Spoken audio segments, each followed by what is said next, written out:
শুভ দুপুর বন্ধুরা, তোমরা সবাই কেমন আছো? আমি খুব ভালো আছি। তো আজকে আমি লাঞ্চে কী খাবো সেটা আমি তোমাদের সাথে শেয়ার করব। তো চলো দেখা যাক আজকে আমি কী খাবো। ফার্স্টে দেখাই ডাল, মুসুরির ডাল হয়েছে, ঠিক আছে। এটা হচ্ছে ডিম সেদ্ধ আমার আর আমার মেয়ের।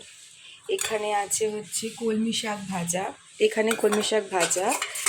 এখানে আছে হচ্ছে ডিম দিয়ে আলু দিয়ে একটা তরকারি, এখানে আছে হচ্ছে আলু ভাজা, কাঁকরোল ভাজা, অ্যান্ড এটা হচ্ছে পেঁপে সেদ্ধ যেটা আমি খাবো না, ঠিক আছে। আর এখানে আছে হচ্ছে পটল দিয়ে আলু দিয়ে একটা পেঁয়াজ দিয়ে একটা হালকা তরকারি, কোনো রিচ না, কোনো মশলা এখানে ইউজ হয়নি। আর এখানে অবভিয়াসলি আছে ভাত। তো এই হচ্ছে আজকে দুপুরের আমাদের লাঞ্চ। তোমরা কে কী খাচ্ছ অবশ্যই আমাকে কমেন্ট বক্সে এসে জানিও। আর আমার ভিডিওটা ভালো লাগলে লাইক, শেয়ার আর অবশ্যই আমার পেজটা ফলো করতে একদম ভুলো না। টাটা, দেখা হচ্ছে নতুন ব্লগে।